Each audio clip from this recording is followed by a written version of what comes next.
Straight ahead on a jam-packed city span, jobs and education. A second-year success for the hundreds in the Summer 500 program. We'll take you on the job with a couple of our area's student interns. The Canal District continues to fly forward, a major step in the building of Arena and beyond. That's just one of the many projects the city is working on. Now there's a website so you can track the performances of all. We have some small treasures. We'll take you on a walk with the Girl Scouts, on a Quest Fest in Savannah. Plus, she's dedicated her service to the police force for more than 3 decades. A tip of our cap to Miss Tolbert on her retirement. Those stories and many more this month on City Span.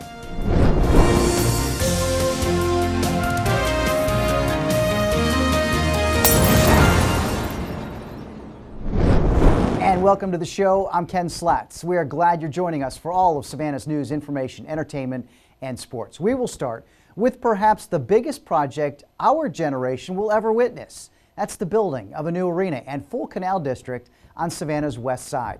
City Council approved a contract with Barrett Sports Group to move ahead and hire a project manager to oversee the entire design and construction of the arena.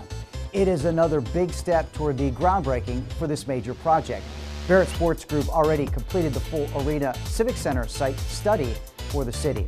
The entire project is SPLOST funded, that's voter approved through the special purpose local option sales tax. It is a $55,000 contract for the specialized project management expertise. Now this is a critical step forward in the arena and canal district. And as of this month, there is a full website to track the progress of this exciting project and many more throughout the city. It is a one-stop shop, if you will, for all of the City of Savannah's capital improvement projects. This is a great way to keep informed on the current statuses of the capital improvement projects that are currently underway within the city. We're talking about park improvements, we're talking about cemetery improvements. It can also include larger projects such as your Cultural Arts Center or your new arena project. Over on your left-hand side of the website, you can see that you can view projects by district. So if you click on, say, District 3, then you'll be taken to a table or a listing of all of the projects that fall within District 3. This provides great information, the project name, project account number, and the status, the year it started, and the estimated year it plans to be complete. What's really great for the public is this gives comments, and this is updated quarterly. And you can also visit or click on any one of the tabs at the top of the page in order to see a particular type of project. So you can search for individual project information by using the search tool that's located on the map. So if you click on that, and for example, if you're looking for information on the new Cultural Arts Center, and that will zoom into where the project is located.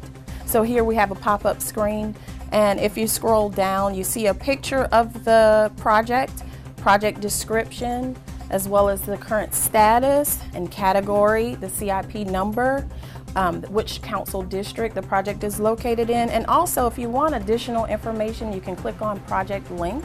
It's important as a resident for you to be informed of all of the current projects that are going on within the city. And this is yet another tool, another resource that our city administration is providing as a means to provide greater transparency and accountability with regards to the important work that the city is currently undergoing. Another major project the city is moving forward on is, well, Savannah Forward, the city's strategic plan for the years to come. Folks are invested in the success of Savannah. They see this as an opportunity to say, hey, listen, if this is what our mayor and our council envision, how do we make that happen? What are the things that we need to do to try to move the needle to achieve results for our community? Which is a growing community of about 145,000 Savannians, up by around 10% over the past decade. Well, I think Savannah's a big, small town, and I guess it's classified as a mid-sized city, but, folks know each other here. In any city, whether it's small or large, things come up every single day, and there's that tendency to say, oh gosh, here's this fire, let's make sure we put it out, or we need to shift now and go there. I think the idea of having a strategic plan, especially a results-based strategic plan, is to say, oh yeah, that incident or that issue did come up. And if we move in that direction, how does that impact what we're really trying to do that we really said was most important? So what is most important? The city is now focused on 5 key priorities, all with measured goals attached: public safety, infrastructure, neighborhood revitalization, economic strength and poverty reduction, government. The council and the mayor really decided on the what. I think we're at a point now where we've sort of created the path to say, how do we move toward the achievement of those goals? And from this point on, it really becomes on how do we make decisions in the best way possible, because it's not enough just to create the plan. You've got to figure out how you align the organization to influence the achievement of those results. The study by the company Managing Results took just a little less than 3 months to complete. It cost just a little more than $100,000. Now, the clear mission of the city of Savannah is to provide exceptional public services to residents, businesses, and guests so they can experience a safe, healthy, and thriving community. The city of Savannah cruised through the second season of the Summer 500 program, employing our area's youth and helping them gain invaluable working and job training skills. 2 of the more than 300 student interns spent the summer with the engineering firm, Hussey Gabel. They've been like mentors to me. 16-year-olds Johnny Davis and Max Zukoff made the most of the summer of 17, now ready to dive into their junior years of high school. I will be prepared to do more work. I think I've gained much a bigger work ethic being here, as I've been doing a lot of hours, and I think that that's going to prepare me a lot for the next year. Well, I've learned how to work with other people, and I've learned how to have patience and how to work with computers more also. They've been a big help for us. Their eagerness and willingness to jump in has been very encouraging and delightful. Max himself is in the School of Engineering at Jenkins High School. Honesty, I've learned from Hal. He's an environmental engineer here, and Steve has taught me a lot of being humble and understanding exactly my place in the workplace. This is a general plan for the city of Savannah. I would say that Max is an initiator. He likes to get into the middle of things and take over and start calling the shots. So they make a great team together. And teamwork is very important to a Johnny, a running back on the New Hampstead Phoenix football team, learning skills he can use in all walks of life. A Johnny is a contributor, I would say. There isn't a task that we could give him that he would think is not appropriate for him to do. He jumps right in, he's very cooperative. Well, you have to have a good work ethic. You never give up, keep trying when stuff gets harder. It's been a challenge because we're not exactly the same, but working with him has taught me a lot about working with somebody else in a workplace and what it's like to teach someone that also teaches you stuff, and we've been able to bounce off of each other. I've learned something that I probably already knew but don't pay attention to, and that is when you have somebody working for you, you need to make sure that you stay ahead of them and keep them busy, make sure that they understand what their assignment is and that they follow up on it, and that they get some value out of it also. It's not just what they can do for me, but what I can do for them.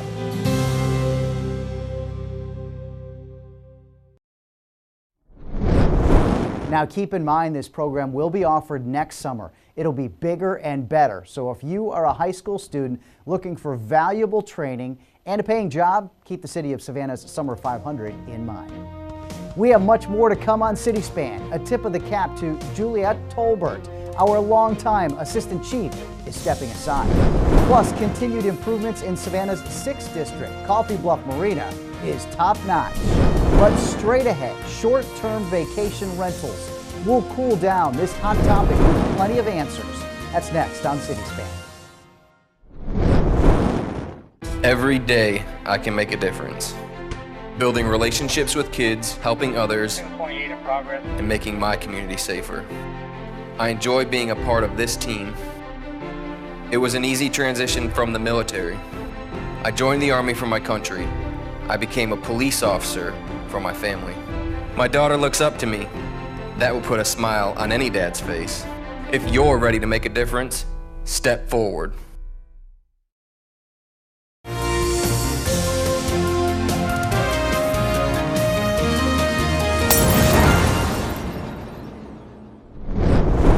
And welcome back to City Span. A hot topic in downtown Savannah is the growth of short-term vacation rentals. That is rentals for 30 days or less. In year one of the new STVR ordinance, nearly 400 applicants were accepted. The total number to date, more than 1,100. That includes 20 in the Thomas Square Mid-City District, 180 in the Victorian District, and 939 in the Historic District. So the biggest change that's coming down the pipeline is limiting the number of short-term vacation rentals that can be permitted in the downtown area. And what we're looking at is the development and implementation of a cap. So looking at our ward structure, which is uniquely to Savannah, is saying that no more than 20% of the residential parcels or PINs in a ward can be used as short-term vacation rentals. In addition to that, owner-occupied vacation rentals in those wards would be exempt from that cap. Liddy led the way in preparing the full report and recommendation to City Council. They really were open and interested in both sides and making sure they got everybody got a fair shake. And I think we did that, and I think they did a great job putting this together. This was definitely a collaborative process with several different stakeholder groups, from representing the residents as well as representing the short-term vacation rental industry. Both sides were willing and able to give feedback and input, and the city listened to everybody. And we built consensus on several of these points, but there were issues with the capping where staff had to go ahead and move forward in making a recommendation based on what's in the best interest of the city as a whole. You don't want the city to be all hotels. You don't want it to be all short-term rentals. You don't want it to be bed and breakfasts. You just want, because it is a community first, and that's the most important thing we need to recognize and everybody needs to appreciate is what we have here. The people we have here is what makes it. Any changes the city makes will affect all new STVR applications. Any short-term vacation rental certificate that has currently been issued or an application has been received, those are all grandfathered in, meaning if it's a non-conforming use, it will still be allowed. All right, turning to crime, or more specifically, a woman who's fought crime for a long time. A hometown Savannah girl, Assistant Police Chief Juliette Tolbert, made it to the top of her profession. Now, after 36 years of service to our city, she's looking for new ways to give back to the community she loves so much. Here's our own Michelle Gavin with the story. Assistant Police Chief Juliette Tolbert is retiring from the Savannah-Chatham Metropolitan Police Department after nearly 4 decades of protecting and serving this community. When Tolbert joined the department in 1981, she was one of only a handful of female officers on the force. Now, she's the highest-ranking woman on a 625-member department. She's done it all. She's worked in violent crimes, internal affairs, patrol, special ops. She was named acting police chief in 2013 and led the SCMPD through many challenges, including police corruption and an officer-involved shooting. She says she enjoys being a police officer to help people, to help them solve problems and improve their quality of life. I've always wanted to do my part in giving back to the community in any way that I could, and so for the last 36 years, that's pretty much been ingrained in me. It's the people that matter most to her, members of the community, her brothers and sisters in blue, and other co-workers. When you talk about Chief Tolbert, your first word that comes to mind is compassion. She always looks to the good in anything and everything. When you have someone at the top and someone who can take that time to sit down with you and just stop doing what they've been doing and then give you that undivided attention, that means a lot to the rank and file officers, that you have someone who really cares about what goes on in your everyday life. While Assistant Chief Tolbert will miss the job, she's ready for retirement. At the top of her list, my grandchildren. Spending time with my grandchildren, especially the younger ones. It's time to take a breather. It's time to relax a little bit, time to enjoy life a little bit. Even though this work still goes on and we still have to keep doing what we're doing to try to protect members of this community from not just violent crime, but just crime in general. And Tolbert is going to continue to work to make this community better, just not with a gun and a badge. She plans to volunteer at a hospital or with the elderly. I just happen to believe that we are here for a purpose, and that purpose is to help one another. So whatever I can do to help others, I'm definitely going to do it. There are many words that come to mind to describe Assistant Chief Tolbert: trailblazer, mentor, leader. Police Chief Jack Lumpkin recently said that while the department will hire a new assistant chief, no one will quite be able to fill her shoes. She's leaving behind quite a legacy. Reporting for CitySpan, I'm Michelle Gavin.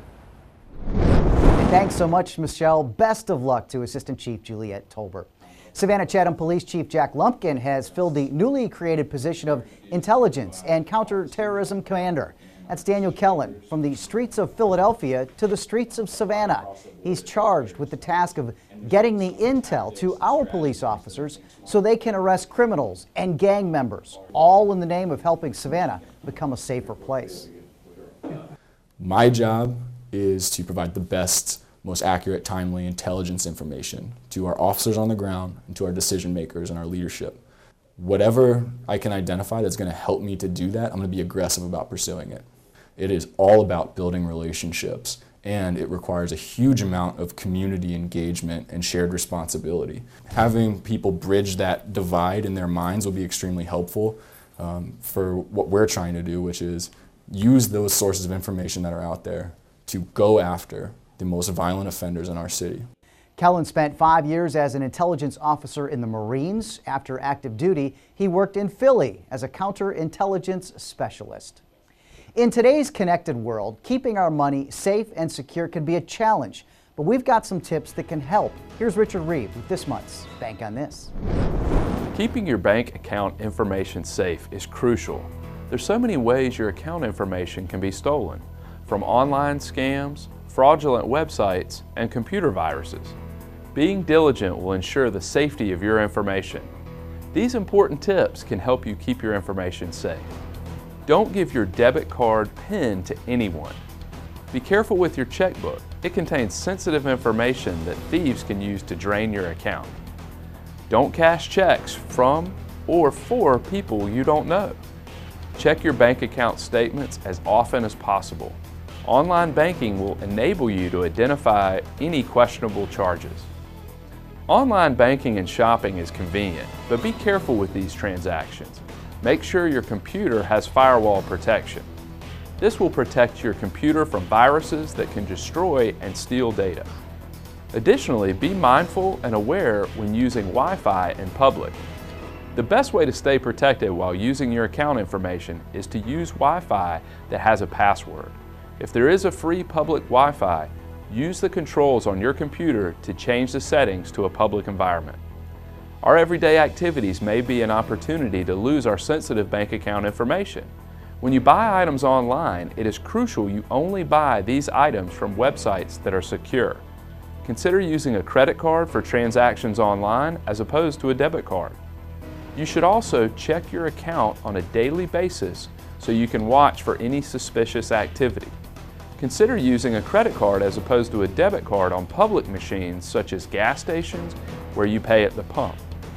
Be mindful of scams and do not give out any information. If you ever receive phone calls or emails asking for some piece of your account information, be wary. Your bank or credit union will already have this information. By following these simple tips, you can keep your bank account information safe and secure. Until next time, I'm Richard Reeve, and you can bank on this.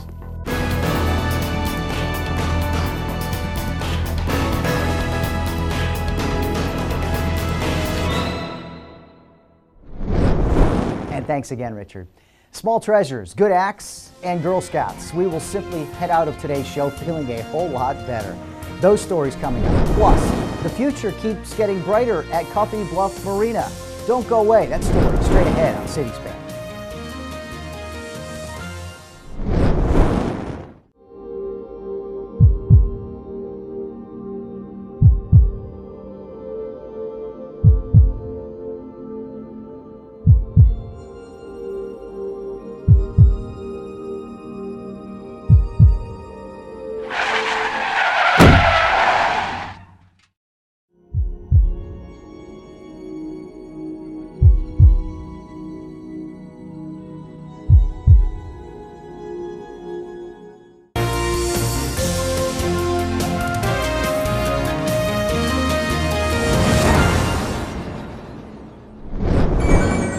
We have just opened a new exhibit at City Hall in the Council Chamber called Small Treasures. 8 organizations coming together, including the city's own library and archives. This is really one of the items that inspired me because it's one of the smallest items in our map collections.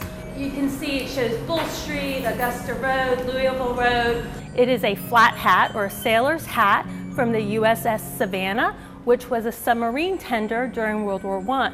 And the Small Treasures exhibit in the City Hall right over there. It is fitting that Herman Meyer's campaign pin is displayed to honor the election of this Savannah's first Jewish mayor. One on the far end is Mayor Herman Myers. That's a portrait he had commissioned by the Scotch artist Ambrose DeBar McNeil, and it was hung during the first council meeting that was had in City Hall when it opened in 1906. And in the corner there is another mayor, the bronze bust. That's William Washington Gordon. That was Juliet Gordon Lowe's grandfather, who was also a mayor in 1830. The tiny treasures on display include an early version of the birthplace's beloved daisy pin, which was designed in honor of Juliet's nickname, Daisy, and is still made available for all visiting Girl Scouts to proudly wear on their uniforms. Other treasures include Mary Telfair's silver teapot, a hand-stitched folk art doll from the Davenport House Museum, and James S. Wood Jr.'s leather shoes, pre-1900. They came simply with a little note that says, "Shoes are Darling Bean Bow. James S. Wood Jr. was wearing these when taken sick with scarlet fever Christmas Eve. Christmas morning he was not able to get up. He died January 11th, 1895. And one of the items they contributed to the Small Treasures exhibit is the original copper plate from the cornerstone of the City Exchange building. When the building was torn down in 1904, the cornerstone was recovered and the copper plate along with it. The City Exchange was a very important community building. It was completed in 1801, and for over 100 years, this was the main community. Presidents Monroe, Polk, and Fillmore, as well as General Lafayette, Henry Clay, and Daniel Webster were all received at the City Exchange. It's the stories behind the treasures that have brought these 8 premier cultural institutions together. They can see the exhibit during City Council minutes. They can also see it during our monthly First Tuesday tours of City Hall. Or if you have a group, you can schedule a group tour with the library and archives. Thanks, Luciana. Definitely check it out in City Hall. Pretty neat treasures. For everything you need to know about touring City Hall, head online to savannahga.gov/archives-programs. Or simply give Luciano a call, 651-6411. At a price tag of about $6 million, the Coffee Bluff Marina in Savannah's 6th District is truly a hidden gem. Full-service marina, 11 miles south of the steps of City Hall. You take Bull Street, which becomes White Bluff, which becomes Coffee Bluff. Alderman Thomas can't help but be proud of this facility in his district. Opened a few years ago and updated and tweaked along the way. We've got a great gazebo and a playground for the kids over here. So this is a family-oriented, it's a very multi-purpose type of facility, from the marina to a park, right on to, if you want to have pets, we have a pet station down there. Recently, the gas pumps have been moved to the outer edge of the dock for easier access. And fishing from the observation deck has been banned. Just too many boats too close. However, crabbing is still allowed. We get a lot of folks who come here to the marina who don't boat, who don't even go out, but they come here and they enjoy the vistas and the views, the park, a place to bring their dog, to walk their dog, a place just to sit and reflect and look at the water. I mean, it's a wonderful facility and something that the city should be proud of that we have and enjoy out here. Future plans for Savannah's only full-service marina include an expanded conference storage building, landscaping, additional paving and lighting, a destination for boaters just 2 miles off the Atlantic coast. We have folks who go up and down this coast of the United States through the Inland Coastal Waterway, and this gives them the opportunity to turn off and come up this river to refuel, to restock, to go take an Uber or a Lyft and go into the city and make purchases, bring back supplies, and then go to their next destination. So I wouldn't say we're going to have 3 million passengers embarking and debarking from here, but there are some folks, this is their port of entry into the city of Savannah.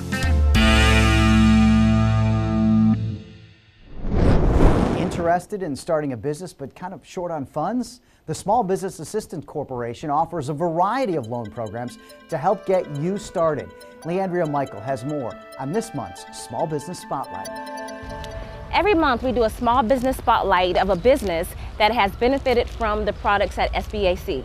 This month we'll show you how to do it. We're meeting with Hunter in the SBAC office at 111 East Liberty Street, and he'll tell you how to get financing for your small business. Let's go inside. If you are a startup business, we come in, we have an initial information gathering meeting. If you don't have a business plan in place, we will probably send you over to the Small Business Development Center to have someone look over what you do have, prepare projections, give you some general marketing advice.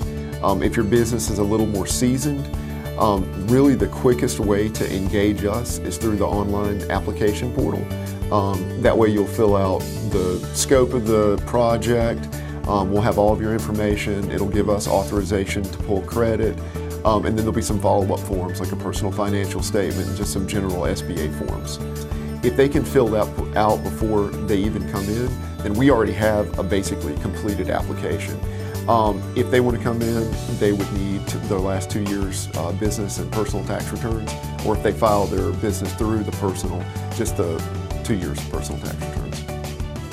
If they're startup, they need a business plan with well-reasoned projections. And that's one reason that we partner with SBDC, because they're able to shape and refine those plans. Once we actually have an application from you, once we determine that it's a viable project and that we'll be moving forward, we have a loan committee that's made up of local business people. They meet every 3 weeks. If they sign off on it and we are using a direct program, say something from the city, then we can actually move forward with closing here in-house. And if it's a SBA product like a 7A, Community Advantage, or a 504, that's submitted to SBA for their final approval. We generally tell people about 4 weeks, but we've seen a real uptick in responsiveness from SBA and quicker turnaround times lately. The Community Advantage is an SBA 7A program. It goes up to $250,000. The terms can go between either 10 years or up to 25 if it's real estate secured. It was a program that was designed to help fund veteran-owned businesses, women-owned businesses, and startups.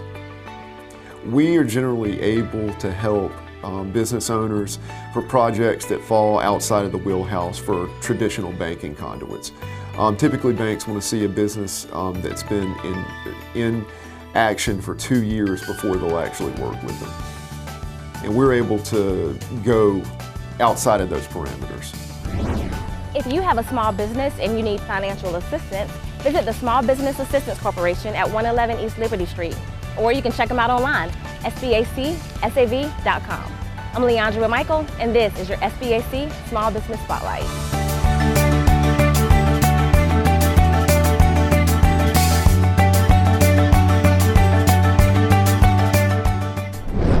And thanks a lot, Leandria. As we all know, the Girl Scouts were founded here in Savannah. That takes us back to March 12th of 1912. Skip forward 105 years, and Savannah hosted its first ever and what's planned to be an annual Girl Scout Quest Fest. Well, we have to, like go around and look for monuments and like take pictures and, just like do stuff like that. Rachel and her fellow Canadians came south from Ontario. Happy birthday, Georgia! Quest Fest was the anchor experience for a weekend of Girl Scout fun.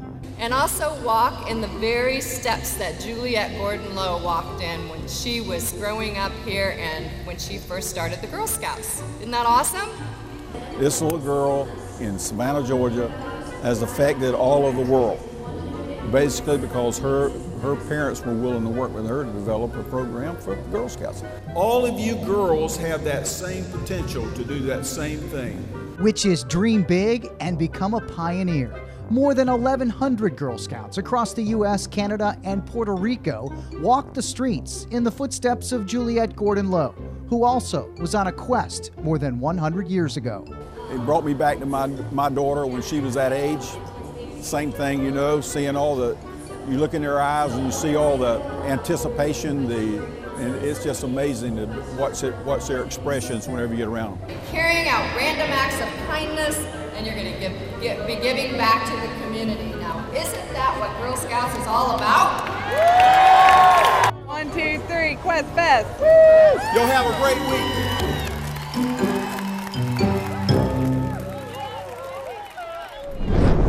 Savannah Chatham Metro Police Department kicked off its inaugural season of Caught Doing Good. That's right, an opportunity for our youth to kind of want to be caught by the police. And what we mean by that is they're doing something that makes our community a safer, better place. So they're wearing their helmets, they're using the crosswalk, they're opening the door for somebody. Those little things that we want to see in our youth, those traits we want to build up.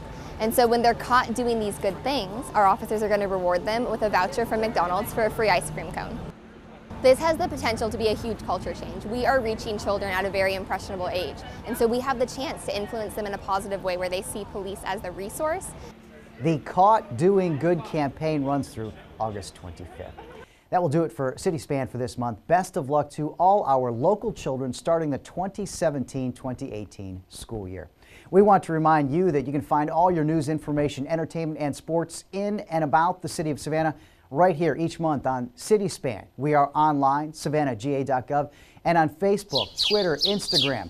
Just search City of Savannah. So for all of us here at SGTV, thanks for watching and thank you for making Savannah your home.